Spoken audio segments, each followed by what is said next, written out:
Bonjour à toutes et à tous et bienvenue dans le podcast Les secrets du crime. Pour ce podcast, je vous propose de revenir sur les plus grandes affaires criminelles françaises et étrangères et d'entrer dans les secrets du processus du crime afin de vous expliquer comment des gens qui paraissent tout à fait ordinaires ont pu à un moment commettre les pires atrocités. L'affaire que je vais vous raconter se passe au Grand Bornand en Haute-Savoie. Il faut imaginer une station de ski paisible et plutôt calme à cette période de l'année, car la haute saison est terminée et il ne reste plus que les résidents. Le samedi 12 avril 2003, aux alentours de 10h du matin, Mario, un jeune garçon de 14 ans, se rend en taxi depuis l'aéroport de Lyon jusqu'à la station du Grand Bornand pour rejoindre sa mère pour les vacances de Pâques. À l'année, Mario vit avec son père dans le nord de la France, mais pour chaque vacances scolaires, il se rend en Haute-Savoie pour visiter sa mère ainsi que sa belle famille. La mère de Mario s'appelle Gradiela Ortolano. Elle est en couple depuis plusieurs années avec Xavier Flactif, et tous les deux sont promoteurs immobiliers et ils travaillent ensemble. Gradiela et Xavier sont parents de 3 enfants, avec qui Mario s'entend d'ailleurs très bien. Il a 2 demi-sœurs du nom de Sarah et Laetitia, qui ont respectivement 10 et 9 ans, et un demi-frère, Grégory, qui lui a tout juste 7 ans. Toutefois, il y a quelque chose de très étrange ce jour-là à l'arrivée de Mario. Au chalet où vivent sa mère et son beau-père, il trouve porte close et personne ne l'attend pour l'accueillir alors que son arrivée était bien prévue, et d'ailleurs prévue depuis longtemps, et puis c'est sa mère qui avait commandé le taxi qui allait l'emmener jusqu'au chalet. Il attend donc 1 heure, 2 heures, 3 heures, le temps défile et il n'a toujours aucune nouvelle. Il n'y a aucune trace de la famille nulle part et la voiture de Xavier, son beau-père, n'est pas garée devant le chalet comme d'habitude. Mario va alors essayer de trouver de l'aide dans un restaurant qui se trouve non loin de là, puis chez un ami de la famille. À 22h30, tous les deux vont décider de se rendre au chalet et vont y pénétrer par une fenêtre. En plus de l'absence étrange de la famille, ils vont remarquer que la maison est étrangement propre et bien rangée, alors que normalement ce n'est pas dans les habitudes de la famille Flactif. Le lendemain, soit le dimanche 13 avril, la disparition est signalée aux gendarmes. D'abord, on va penser à un accident de voiture parce que Xavier est connu pour avoir une conduite assez imprudente et dangereuse, mais il n'y a aucune trace d'accident dans la région à ce moment-là. Le lundi 14 avril, aucun des 3 enfants ne se rend à l'école. Les gendarmes vont alors décider de se rendre au chalet pour faire les premières constatations et réaliser une perquisition. On remarque que le frigo est plein et qu'il y a 2 casseroles pleines dans la cuisine, ce qui laisse penser à un départ précipité, en tout cas un départ qui n'a pas pu être organisé et qui n'était pas prévu. 2 ordinateurs ouverts sont trouvés sur la table de la salle à manger. À l'étage, c'est étrange, la literie sur le lit des enfants a été retirée. Et les gendarmes vont être de plus en plus convaincus par la théorie de l'accident de voiture puisque la famille, manifestement, avait bien l'intention de revenir et de revenir rapidement. Mais de ce côté-là, toujours rien, aucun accident n'a été signalé. Les gendarmes vont retourner au chalet pour une deuxième perquisition et ils vont remarquer quelque chose d'étrange. Les 2 ordinateurs qu'ils avaient pourtant bien vus sur la table de la salle à manger ont disparu. Ils vont alors se demander, est-ce que c'est un vol qui n'a rien à voir avec la disparition de la famille ? Des cambrioleurs de passage ont décidé de venir dérober les ordinateurs, ou bien est-ce que c'est directement lié à cette disparition étrange ? On va aussi penser que la famille serait peut-être revenue en secret récupérer ces objets, mais ça convainc assez peu la famille du côté de Gradiela.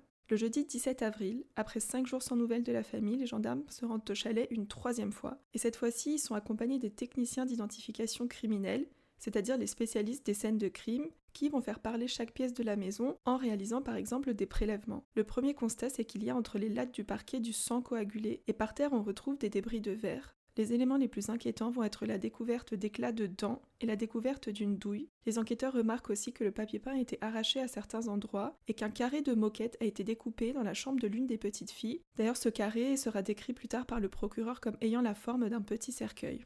Face à cette disparition qui est très étrange, les journalistes vont se rendre de plus en plus nombreux dans la station du Grand Bornand pour interroger les habitants. Rapidement, ils vont tous remarquer que Xavier Flactif est décrit comme quelqu'un qui trempait dans des affaires louches et qui avait apparemment beaucoup de dettes.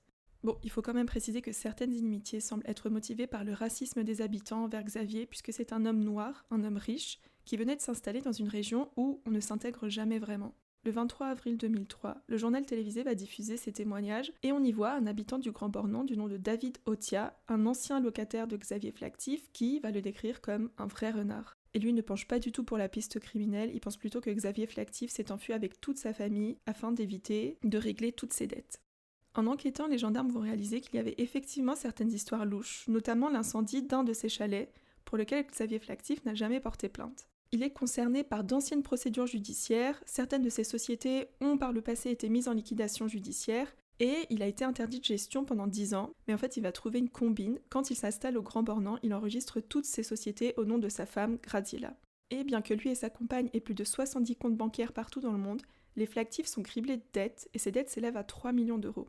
Mais dernièrement, les Flactif avaient un grand projet immobilier qui consistait à construire plus de 150 chalets. Il les avait prévendus à des acheteurs, mais au dernier moment, le permis de construire avait été refusé. Forcément, avec ces machinations, les suspects sont nombreux. Des enquêteurs vont se rendre à nouveau au chalet pour essayer de comprendre ce qui a pu s'y passer. On utilise du Blue Star, c'est ce produit qui permet de voir les traces de sang même après avoir été lavé, et du sang, il y en a partout dans le chalet.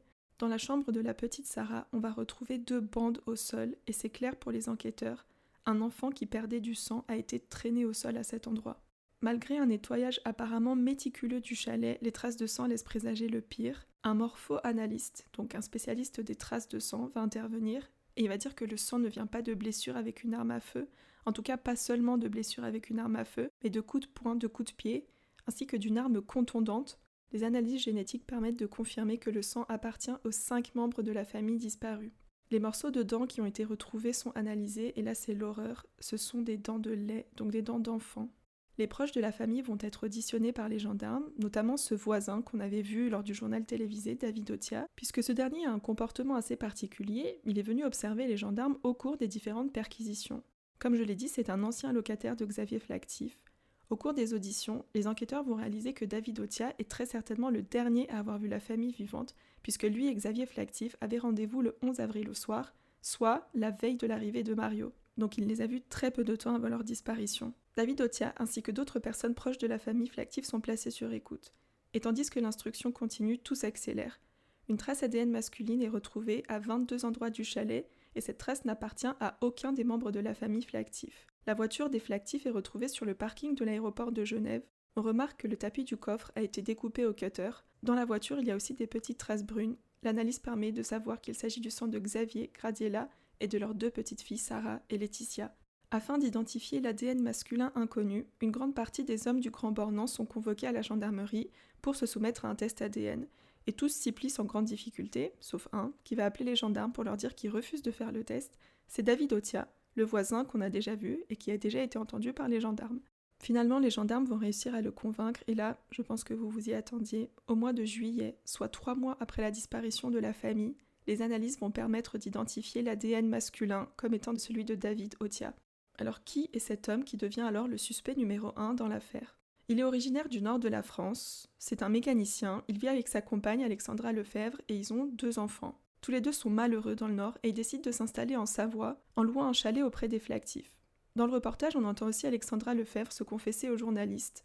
Elle raconte qu'elle a été employée pour faire le ménage chez les Flactif, mais elle dit qu'elle n'a tenu qu'1 semaine chez eux. Dans le reportage, elle qualifie Xavier Flactif de « con », et toujours devant le journaliste, elle dit que la disparition de la famille serait l'œuvre de la mafia, elle invoque notamment les origines italiennes de Gradiela. Malgré cette trace ADN sur la scène de crime, David Otia n'est pas tout de suite interpellé. Les gendarmes décident d'abord de continuer les écoutes, à la recherche d'éventuels co-auteurs ou complices. Ces écoutes permettent de voir que le couple Otia est très proche d'un autre couple, qui vient lui aussi du nord de la France, ce sont Stéphane et Isabelle Aremza. Entre les 4, il y a des discussions très troublantes. Alexandra menace son compagnon, David, d'aller, « tout balancer », et au téléphone, elle lui dit aussi qu'elle ne se sent pas bien à cause de ce qui s'est passé au mois d'avril. Au mois de septembre, soit 5 mois après la disparition de la famille et 2 mois après la découverte de l'ADN de David Otia sur la scène du crime, le couple Otia et le couple Aremza sont arrêtés. Chez ces derniers, donc chez les Aremza, on ne trouve rien qui les lie au crime, mais chez les Otia, on retrouve plusieurs objets qui appartenaient à la famille Flactif, des DVD, des téléphones portables, ainsi que les skis des petites filles. Placé en garde à vue, David Otia se met très rapidement à pleurer et à avouer. Il explique qu'après avoir été baladé de chalet en chalet par les Flactif, il en a eu marre. Il s'est muni d'un pistolet pour aller chez eux et régler le problème une bonne fois pour toutes. Quand il arrive, seuls les enfants sont présents. Il va leur demander d'appeler leurs parents. Les parents vont arriver rapidement et la discussion entre David Otia et Xavier Flactif s'envenime. David s'empare de son pistolet et tire. Selon lui, il tire accidentellement. Xavier s'écroule alors au sol et il décide alors d'éliminer tous les témoins, donc les enfants ainsi que Gradiela. Pour se débarrasser des corps, il les enveloppe dans des couettes puis part les brûler en forêt. Les enquêteurs lui demandent de montrer le lieu de la crémation qui, plusieurs mois après les faits, n'est pas tout de suite visible, mais les experts vont rapidement retrouver des morceaux de corps calcinés, des bouchons qui font penser à des bouchons de jerrycan. On retrouve aussi des morceaux de tissu ainsi que des branches de lunettes que portaient les enfants. Devant le juge d'instruction Jérôme Lazare, David Otia répète ses aveux. Le juge va d'ailleurs dire qu'il l'a trouvé froid et détaché. Il n'exprime aucun regret, ne s'excuse à aucun moment. Mais cette thèse du tir accidentel ne convainc pas, puisque la femme de David Otia raconte qu'ils ont parlé avec leurs amis Stéphane et Isabelle d'éliminer la famille Flactif bien avant les faits. La raison principale était l'envie d'investir un chalet de Xavier Flactif. Cette idée envahit alors à tel point David Otia qu'il ne pense plus qu'à ça. En revanche, les 3 autres maintiennent qu'ils n'ont pas du tout participé aux assassinats. Au cours de l'instruction, la décision est prise de mettre David Otia en examen pour assassinat.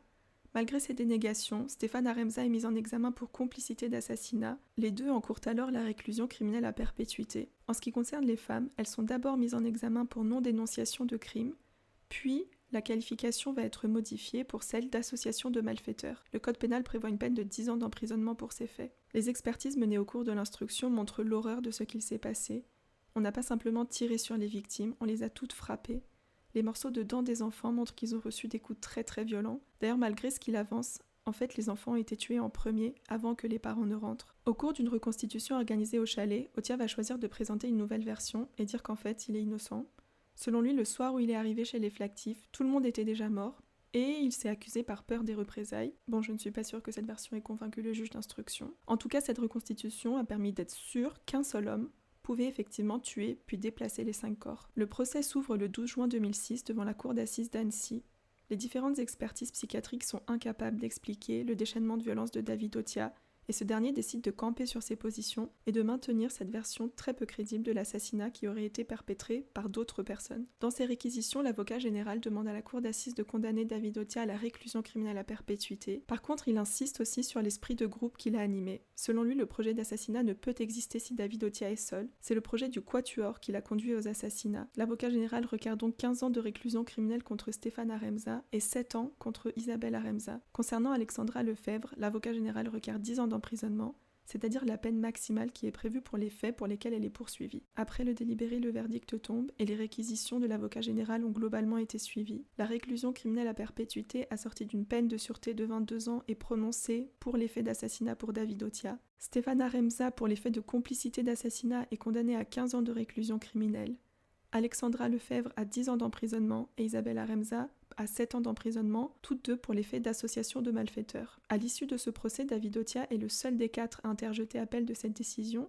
Finalement, il va se désister au moment de l'ouverture du second procès. Sa condamnation par la cour d'assises devient donc définitive et il accepte la peine qui a été prononcée. Il est ainsi reconnu comme les seuls des 4 à avoir matériellement accompli les actes, c'est-à-dire avoir été présent sur les lieux et porté les coups mortels. Mais le projet d'assassinat provient bien des 4 amis et Stéphane Aremza l'a aidé à le préparer et à l'accomplir, sans toutefois être présent sur les lieux.